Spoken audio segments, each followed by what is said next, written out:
Pero kahit na na-deliver na ang 1 billion pesos para kay Pangulong Marcos at kahit na naisama na rin sa 2025 budget ang 100 billion pesos insertion sa pamamagitan ng BICAM Committee, ayon mismo sa utos ng Pangulo, nagagalit pa rin daw si BBM. Kaya noong February 2025, sumulat po ako ng isang confidential letter kay Pangulong Marcos.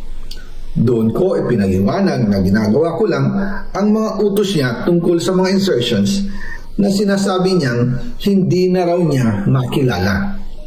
Ilalabas ko po ang sulat ko sa Pangulo kasama ng video ito. Si Yusek Jojo Cadiz ang nag-ayos ng aming meeting noong March 2025 sa 1201 Aguado Street, tapat ng Malacanang, Gate 4. Pero sa halip na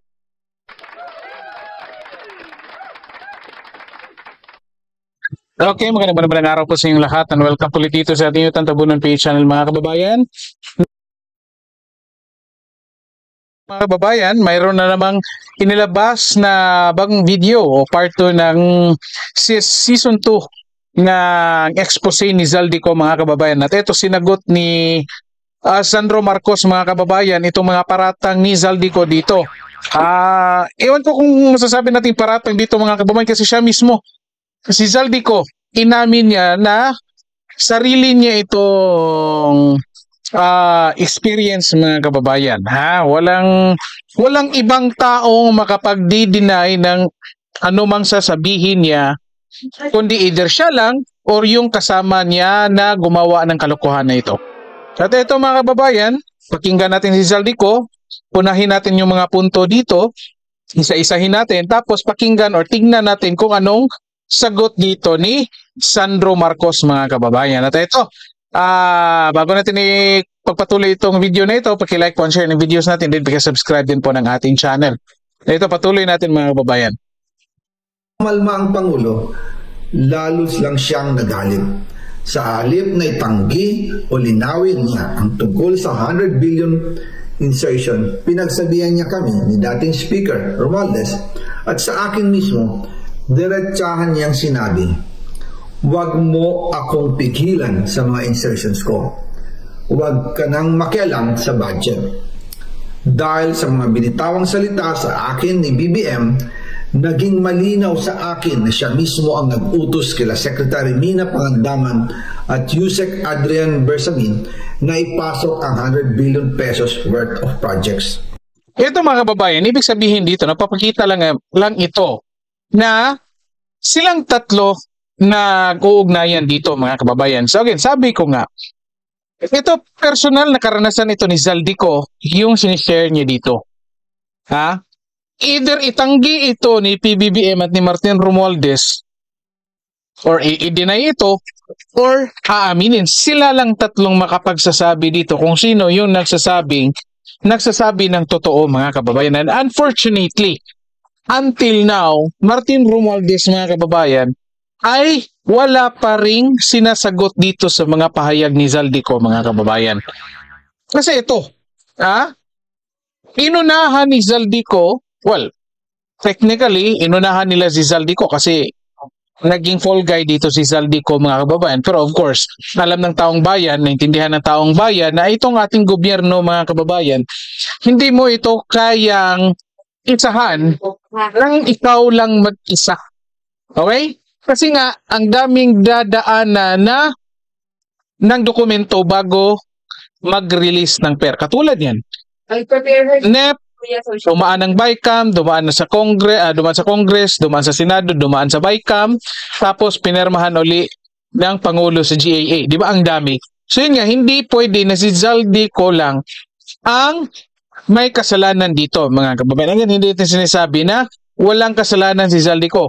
Sinasabi natin hindi siya lang ang mayroong kasalanan. Alam tayo na meron pang iba dito mga kababayan. At ito na nga, silang tatlo lang makapagsasabi dito mga kababayan kung sino ang nagsasabi ng totoo rito. Dito malinaw na itong tatlo nag-uugnayan ito. Regardless po kung sino nakakuha ng mas malaking pera dito or ng mas maliit na pera, ang importante itong nangyayaring itong lahat ay kumpirmado na na totoo. Bakit kasi? Tingnan ninyo, sabi ni Martin Romualdez, sabi ng ibang congressman, sabi ni PBBM at sabi sa investigasyon, nagkamkam ng malaking pera. Mayroong mga deliveries ng pera dito kay Zaldico, mga kababayan. Ibig sabihin, totoo na or konfirmado na talaga merong deliveries, merong ninakaw, billions yung ninakaw, mga kababayan.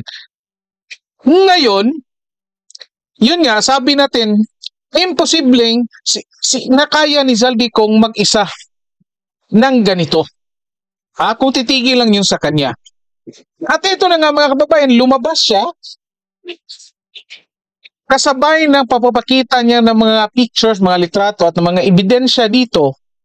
Ngayon, sinasabi nila na sinungaling si Zaldico.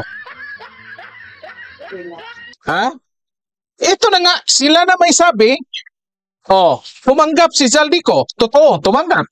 Ngayon, sabi naman ni Zaldico, tumanggap ako, pero dumaan lang sa akin. Pinadaan lang. Ang endpoint dyan ay yung presidente. Ngayon, sinasabi nila, hindi totoo yan. So again, in between ngayon si Zaldico, mga kababayan, siya nga ngayon nasa sentro. Ngayon, no choice na siya. Kailangan na niyang magturo, mga kababayan, kasi siya mismo, alam niya na alam ng taong bayan na hindi niya kayang gawin itong mag-isa. Kaya, siya na mismo nag-share ng kanyang personal na karanasan dito sa mga ginagawa nilang nakawan, mga kababayan. At ito na nga, ang hirap kalabanin, ang hirap kontrahin ng ganitong mga personal na karanasan, mga kababayan. Lalong-lalo na sila lang, tatlo nakakaalam dito. Diba? Ito mga sinare niya, personal experience kay PBBM, nagalit.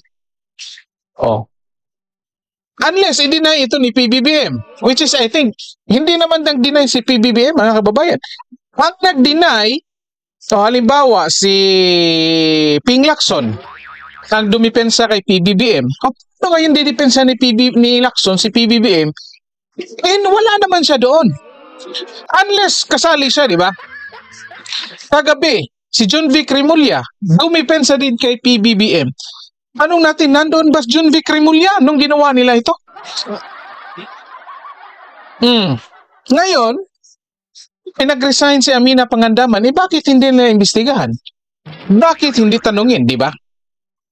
Ang dami ng pinangalanan dito, mga kababayan. Ito, patuloy natin dito.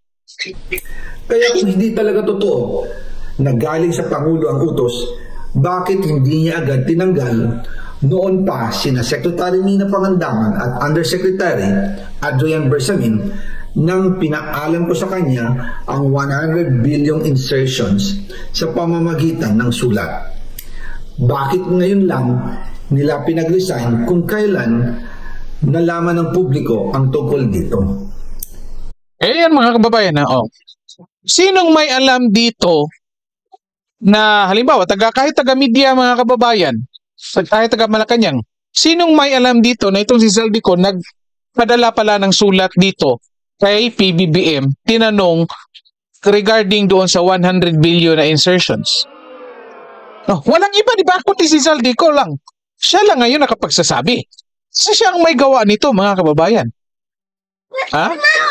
Bakit ngayon ayaw tanungin ng media, ito, PBBM, totoo bang may natanggap kang sulat galing dito kay Zaldico? Ngayon, walang nagtatanong dito kay PBBM, di ba? Sino makapag-deny nito, mga kababayan? Wala, di ba? Ito, patuloy natin.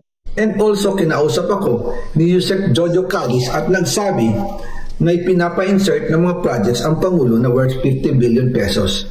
And sinabi ko kay Yusek Jojo na meron ng instruction kay Secretary Nina Pangandaman at Yusek Adrian Bersamin about the 100 billion pesos insertion. And sabi niya, kakausapin niya ang Pangulo na kung pwede, doon na lang i-charge ang gusto niya ng 50 billion pesos na insertion. Ngunit ang sagot ng Pangulo, humingi ka ng bago or dagdag na insertions. Doon po nakita at naramdaman na hindi pwedeng sabihin ng Pangulo na wala siyang alam sa mga nangyayari. Kasi mismo siya ang nagbibigay ng utos. Ako mismo ang nakasaksi at nakausap ng mga taong direktang sangkot.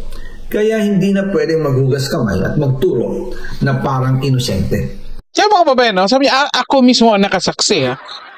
Ngayon, yun nga, kung merong ibang tao dyan na present sa time na nag-usap sila dyan, dapat lumabas na, sasabihin, hindi yan totoo. Kahit nga si Toby Chanko, mga kababayan, hindi ata alam itong ganito, di ba? Ang alam lang ni Toby Chanko na pinagalitan ni PBBM si Martin Romualdez kasi alam ni PBBM na nagnakaw itong dalawang to. Again, alam ni PBBM, yet wala siyang ginawa, mga kababayan. Hinahayaan lang niya na si PBBM tuloy, si Martin Romualdez at Zaldico ay magpatuloy ng ganito. Yan yung pinapalabas ni Toby Chanko kasi pinapakita ni PBBM sa harap ni Toby Chanko na kunwari nagagalit siya sa ginagawa ni Martin Romualdez at ni Zaldico. Na kung saan, mga kababayan, sa paningin ni Zaldico ay silang tatlo ang may gawa. Ito, hugas kamay. Ito, patuloy natin. At kung titingnan ninyo ang 2026 budget, may panibago siyang 97 billion insertions. Pero ngayon, ipinasok na mismo sa President's Budget or NEP 2026. Yan po ang kinumpirma ni Secretary Manny Bunoan na may instructions ang Pangulo na magpasok ng 100 billion ulit sa President's Budget. Kaya wala na siyang pwedeng ipamigay. Ito ay nalaman ko noong May 2025 sa meeting namin kasama si dating Speaker Romualdez sa number 30 Tamarind Street, Forbes Park. Ayan, mga kababayan, meeting namin, kasama si Martin Romualdez. Ito, mga kababayan, sa susunod nating video, pag-usapan natin itong nakikita nating plano ni Martin Romualdez dito laban kay PBBM, mga kababayan. Pag-usapan natin kasi until now, Martin Romualdez hindi pa rin nagsasalita, mga kababayan. Mukhang mayroong hinihintay dito si Martin Romualdez, mga kababayan, na gagawin ni PBBM. Mukhang nagmamasid lang ito. Ito, patuloy natin. Kaya nang nadiskubre ng House of Representatives ang insertion sa flood control sa 2026 budget, ibinilik namin ang DPWH NEP 2026 dahil mali na ito at panibagong flood control projects na naman. Hindi lang po ang Pangulo ang may insertion sa budget. Pati po si Congressman Sandro Marcos, meron din pong pinapasok taon-taon. Noong 2023, may 9.636 billion pesos. Noong 2024, 20.174 billion pesos. At nitong 2025, 21.127 billion pesos. Lahat-lahat, ang kabuuan ay 50.938 billion pesos. At bawat taon po, sa tuwing dumarating ang BICAM budget process, lagi po may utos si Congressman Sandro na ipasok ang mga proyekto niya. Nalaman ko na lang sa mga contractor na galit siya sa akin nung pinag-uusapan na ang 2025 GAA budget. Ang sabi daw niya, ipatatagal ako at magpa-file ng maraming kaso laban sa akin. Kasi kulang ng 8 billion pesos yung insertion na gusto niyang ipasok. Ang dahilan daw, may mga contractor na nakapag-advance na sa kanya at dahil hindi na ipasok ang buong halaga, kailangan daw niyang magsauli sa mga yon. Para malinaw sa taong bayan, ilalabas ko po sa video na ito ang listahan ng mga proyekto na kasama sa mga insertions ni Congressman Sandro. Ay, dito naman, mga kababayan, of course, ito mukha nagiging hearsay dito. Kasi sinasabi naman, mukhang hindi direct information naman ito galing dito kay Zaldico, mga kababayan, tungkol dito sa naging reaction dito kay Sandro Marcos, mga kababayan, na nagalit daw yung sabi, dito ang sabi ni Zaldico, mga kababayan, na nagalit daw si Sandro Marcos nang hindi na ipasok yung ibang mga proyektor, kulang ng 8 billion na gusto niyang ipasok kasi mayroon ng mga contractors na mga nakapag-advance na, mga kababayan. So, ayan, mukha nagiging hearsay dito. Pero malinaw dito, mga kababayan, na sumang-ayon ito kasi nga, kung natatandaan ninyo, si Sandro Marcos mismo ang nananawagan, mga kababayan, noong January na palitan itong si Zaldico. Okay? Kung napapansin ninyo dito mga kababayan, kung sino yung mga kongresistang kumakampi dito kay PBBM at kay Martin Romualdez, mukhang mayroong hinahawakan na impormasyon dito si Zaldico. Kaya, kung napapansin nyo rin mga kababayan, yung ibang mga kongresistang sa pagkakaalam natin o sa mga naririnig natin ay involved dito, medyo tahimik sila ngayon at nagmamasid. Yan nga yung gusto natin dito mga kababayan, na itong mga taong to mag-away-away na. Kasi para maglaglaga na katulad ngayon. Nilaglag nila yung Zaldico o walang magawa yung Zaldico, kailangan niyang ituro kung sinong mastermind dito or mas mataas sa kanya. Sino yung mga kasabwat niya. At ito naman, kung malalaman natin kung sino yung mga kasabwat nila, kung sino yung mga mas mataas sa kanila, mas madali itong mga taong tong magturo doon sa mga taong mas mababas.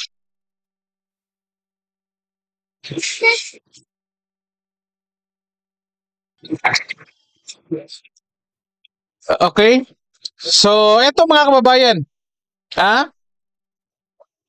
Pakinggan natin dito. Ngayong araw lang, kanina lang mga kababayan, naglabas dito ng sagot si Sandro Marcos dito sa mga pahayag ni Zaldico mga kababayan. So, ito tignan natin, basahin natin, tapos tignan natin kung ano yung pangontra niya dito. Kasi ito mga kababayan, pagkatapos ng in-upload na video dito,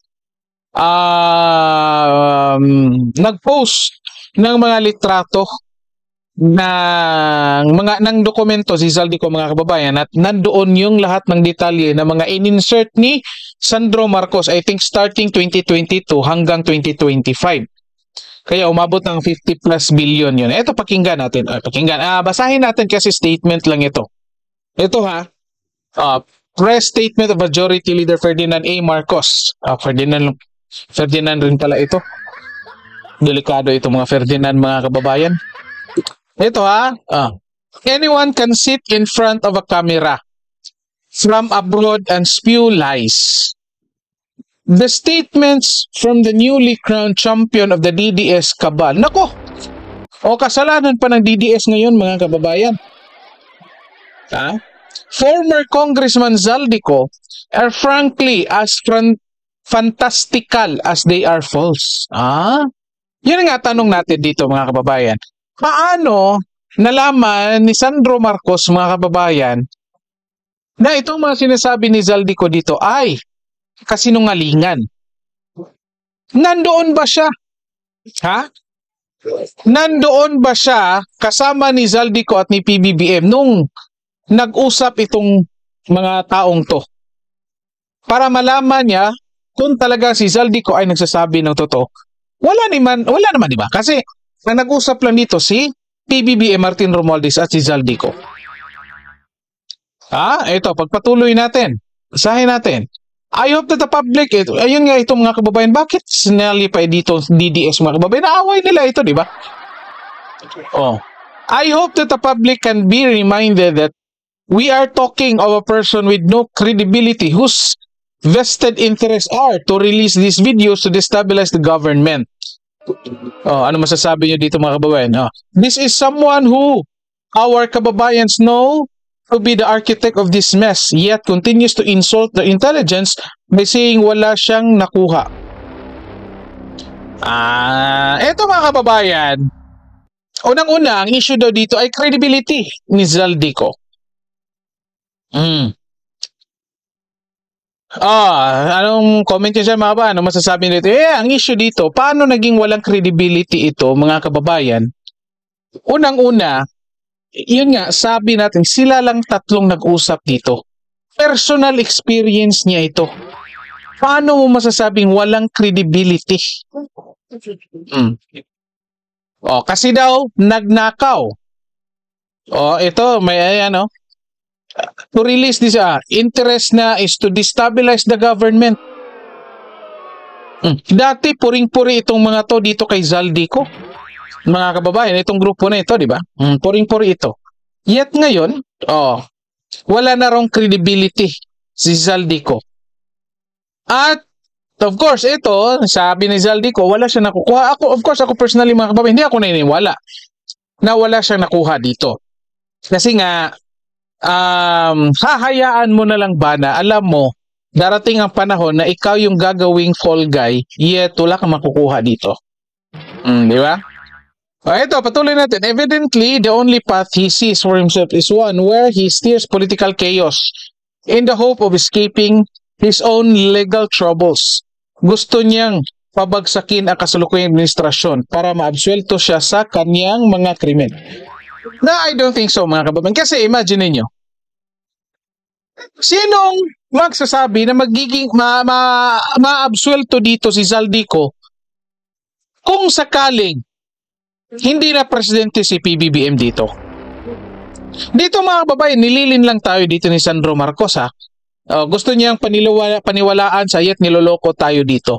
Kasi, mababagsak man si PBBM dito or hindi, still mayroon pa rin pananagutan si Zaldico rito. Ito na, kaya nga nilalabas niya itong mga impormasyon na ito mga kababayan kasi hinahanapan siya ng mga tao. At ayan lalong-lalo na ngayon may kaso na siya. Ang hindi natin nagustuhan dito mga kababayan na niloloko tayo. Ayan wala namang nagsasabi na kung bababa si PBBM bilang presidente ay magiging absuelto na si Zaldico rito. In fact, the intel suggests he already struck a deal with those who stand to benefit from such a change. Eto, hearsay na naman mga kababayan. Hearsay na naman. Imagine niyo.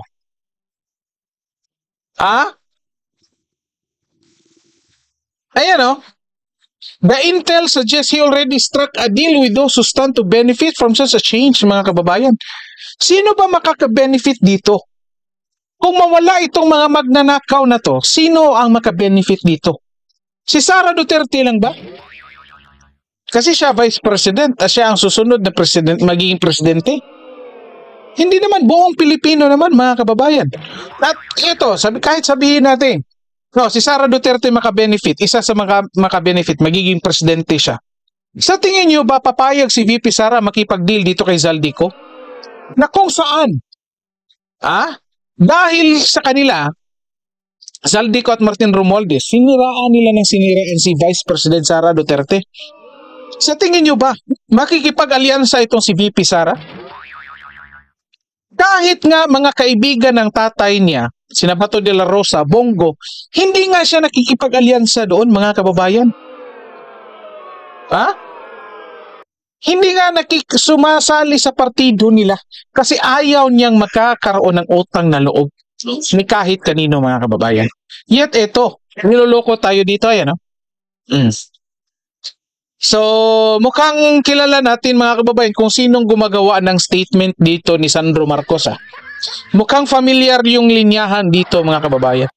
Dito, Congress is a collegial body and decisions are made through a process of election. Zaldico was removed as appropriations chairman because members caught wine of his insatiable greed and corruption. Dati puring-puri kayo kay Zaldico, kaya nga pinuri ninyo, kaya nga pinili ninyo bilang appropriations committee. Ngayon, ito.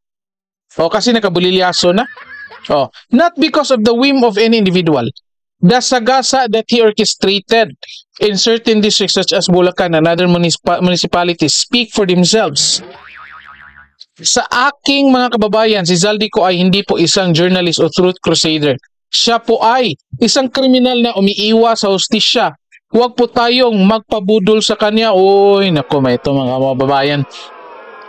Hindi ito revelasyon, ito ay destabilization. Nako, revelation niya ito mga kababayan. Imagine niyo. Ito dito sa statement ni Sandro Marcos mga kababayan, wala siyang pinabulaanan dito sa mga sinasabi dito ni Zaldico. Ang laman dito ng kanyang statement ay siniraan lang niya si Zaldico dito. Yet doon sa mga sinasabi ni Zaldico na nag-insert siya dito ng ilang bilyon, hindi niya dininay, hindi rin niya kinonfirm.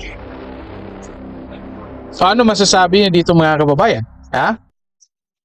Oh, i-comment nyo dyan. Itong sagot ni Sandro Marcos dito. Ito mga kababayan, ito unti-unti nang lumalabas.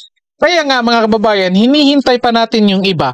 Kasi, yung ibang mga congressman, lalong-lalo na yung kumampi dito kay Martin Romualdez at PBBM mga kababayan, mukhang ilalaglag na rin dito ni Zaldico sa darating na panahon mga kababayan. Inuna lang ito si Sandro Marcos kasi anak eh. Again, walang destabilization na nangyayari dito ha. In fact, ang una lang siniraan si Zaldico gumanti lang. Of course, hindi natin dinidepensahan dito. Ayan, ito, natuwa tayo na sila na yung nag-away mga kababayan kasi ito naglaglaga na. Ito yung hinahanap natin dito mga kababayan para, of course, malaman natin kung sino talaga yung mastermind dito. Okay? So, i-comment nyo dyan mga kababayan kung ano masasabi nyo dito. So, dito na lang po muna tayo. Paki-like po, share ng videos natin, then paki-subscribe din po ng ating channel. Okay, maraming salamat sa lahat at magandang araw po sa inyo.